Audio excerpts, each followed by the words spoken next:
রেখটার স্কেলে যার মাত্রা ছিল মাত্র 5.7, এখনো 6 মাত্রার কোনো ভূমিকম্প হয়নি। ভূমিকম্পটি ঢাকার মধ্যে এত প্রভাব বিস্তার করেছে, অনেক বিল্ডিং কেঁপে উঠেছে। বিল্ডিংগুলো কেঁপে ওঠার পাশাপাশি অনেক বিল্ডিংয়ে ফাটল ধরেছে, অনেক মানুষ নিহত হয়েছে, আহত হয়েছে অনেকে। এই পরীক্ষাটা দিয়ে একটু মনে করায় দিলেন বাংলাদেশের জন্য একটা ভয়াবহ সময় অপেক্ষায় আছে, এবং এইটা রেক্টার স্কেলে 9 মাত্রার হতে পারে। বাংলাদেশের জন্য বড় একটা আল্লাহর পক্ষ থেকে একটা অ্যালার্মিং। সারা বাংলাদেশে যে একটা পরিস্থিতি সৃষ্টি হয়েছে সৃষ্টি ও ভূমিকম্পের কারণে, এটা শুধু একটা ভূকম্পন নয়। এই ভূমিকম্পের মধ্য দিয়ে আল্লাহ রাব্বুল আলামিন নরম সুরে একটা মেসেজ দিয়েছেন, আওয়ালা ইয়ারাউনা আন্নাহুম ইফতানুনা ফি কুল্লি আমিন মাররাতান আও মাররাতাইন সুম্মা লা ইয়াতুবুনা ওয়ালা হুম ইয়াযাক্কারুন। আল্লাহ তাআলা একটা মেসেজ দিয়েছেন যে প্রত্যেকটা বছরে আমি আল্লাহ রাব্বুল আলামিন একবার অথবা 2 বার পরীক্ষা নিই। কখনো কখনো বিপদটা অনেক বড় হয়ে যায়, কখনো আল্লাহ রাব্বুল আলামিন ছোট বিপদ দেন। এই বিপদগুলো দিয়ে পুরো রাষ্ট্রকে আল্লাহ তাআলা একটু অ্যালার্ম দেন, সতর্ক করে দেন আরেকটা বার সতর্ক হওয়ার জন্য। আজকের যে ঘটনা বাংলাদেশে ঘটেছে, নিঃসন্দেহে এটি একটি ভয়ঙ্কর ঘটনা। এরকম ঘটনায় ইতিপূর্বে আমরা তেমন প্রত্যক্ষদর্শী হইনি। নরসিংদীর মাধবদীতে আজকের এই ভূমিকম্পের উৎপত্তি স্থল। রেখটার স্কেলে যার মাত্রা ছিল মাত্র 5.7, কেউ বলছেন 5.5, আমেরিকার জরিপ বলছে 5.5, বাংলাদেশের অনেকের জরিপ বলছে 5.7 অথবা 5.8 মাত্রার। এই 5.8 মাত্রার একটা ভূমিকম্প, একটা রেক্টার স্কেলে উঠা একটা ভূকম্পন এতটা ভীতিকর হতে পারে, আজকে তার সাক্ষী হলাম আমরা নিজেরা। আমরা দৌড়ে নিচে নেমেছি, সব দিকে শুধু চিৎকার আওয়াজ। সবাই বলছে আল্লাহ মাফ করেন, আল্লাহ বাঁচায় দেন। কেউ হয়তো খানা খাচ্ছিল, কেউ হয়তো জুমার নামাজে যাবে, আগে গোসল করতেছিল, কেউ হয়তো রেস্টে ছিল, কেউ হয়তো বা রেস্টে ছিলেন। এই অবস্থায় আল্লাহ রাব্বুল আলামিন একটা পরীক্ষা নিলেন। আল্লাহ তাআলা প্রত্যেকটা বছরে এই জাতীয় পরীক্ষা নেন। আমি বলবো যে এই পরীক্ষাটা এখানে শেষ না, বরং আল্লাহ রাব্বুল আলামিন শুধুমাত্র সতর্ক করায় দিলেন। এই পরীক্ষাটা দিয়ে একটু মনে করায় দিলেন বাংলাদেশের জন্য একটা ভয়াবহ সময় অপেক্ষায় আছে, এবং এইটা রেক্টার স্কেলে 9 মাত্রার হতে পারে। যদি ভূমিকম্পটা 9 মাত্রার হয় তাহলে কি পরিমাণ ক্ষয়ক্ষতি হবে এই দেশের। মানুষেরা 9 মাত্রার ভূমিকম্পের কারণে এতটাই ক্ষতিগ্রস্ত হবে।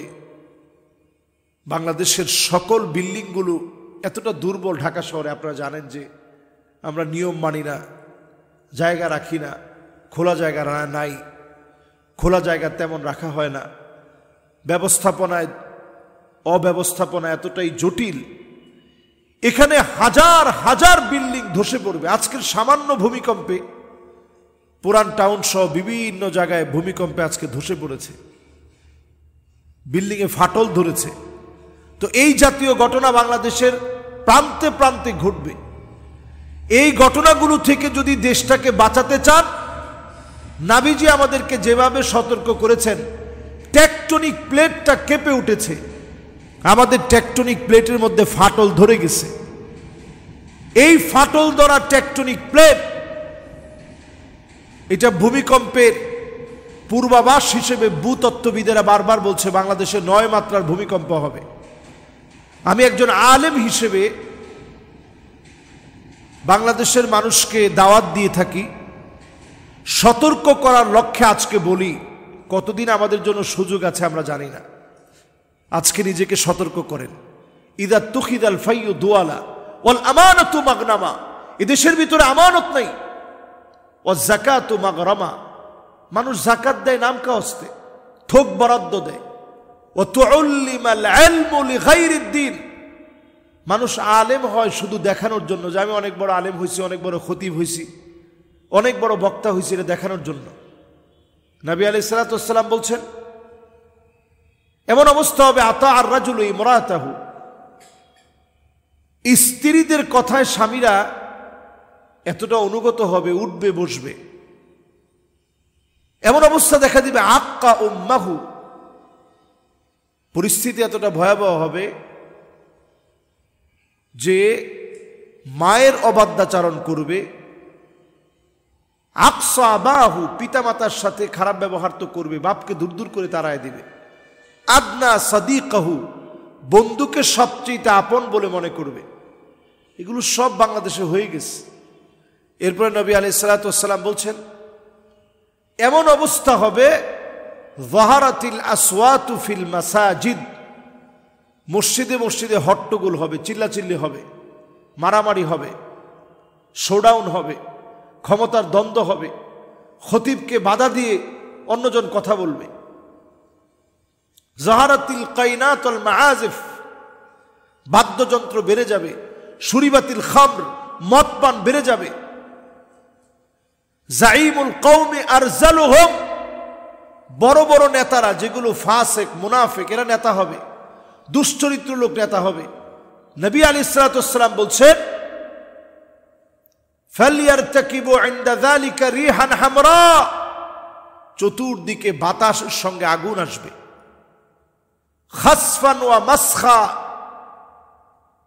পৃথিবীর ভিতরে ভূকম্পন, ভূমিধস, জালজালা, কাসরাতু জালাজিল, অনেক ভূমিকম্প হবে। বাংলাদেশে এই বিগত 2025 সনে কি পরিমাণ ভূমিকম্প হয়েছে আপনি একটু গুণে দেখেন। সুতরাং এগুলো আমাদের জন্য অত্যন্ত ভীতিকর বিষয়, আযাবের বিষয়, ভয়ের বিষয়। এই জন্য আল্লাহর কাছে আমরা পানাহ চাই, আমরা আমাদের নিজেদেরকে পরিবর্তন করি। যে এখনো নামাজের দিকে আসেন নাই, আল্লাহ তাআলা বলছেন, আওয়ালা ইয়ারাউনা আন্নাহুম ইফতানুনা ফি কুল্লি আমিন মাররাতান আও মাররাতাইন, প্রত্যেক বছরে একবার অথবা দুইবার আমি আল্লাহ তাআলা পাকড়াও করি। সুম্মা লা ইয়াতুবুনা ওয়ালা হুম ইয়াযাক্কারুন, এরপরও তোমরা নামাজের দিকে আসো না, কল্যাণের দিকে আসো না, তোমরা আমি আল্লাহকে স্মরণ করো না, তাওবা করো না। আজকের এই ভূমিকম্পের পরে যদি নিজেদেরকে শুধরে নিই, অবশ্যই আল্লাহ রাব্বুল আলামিন আমাদের কাছ থেকে আযাব উঠায় নেবেন, গজবটাকে আল্লাহ তাআলা উঠায় নেবেন। আল্লাহর কাছে আমরা কায়মানু বাক্যে ক্ষমা চাই। আল্লাহ এই দেশের উপরে আল্লাহ আপনি প্রতিশোধ নিয়েন না, আল্লাহ এই দেশের উপরে আপনি মুনতাকিম হয়ে যান না, আল্লাহ এই দেশের উপরে আপনি রহম করেন, মাফ করে দেন। ভূমিকম্পের প্রভাব থেকে আল্লাহ আপনি আমাদেরকে হেফাজত করেন। আসসালামু আলাইকুম ওয়া রাহমাতুল্লাহি ওয়া বারাকাতুহু।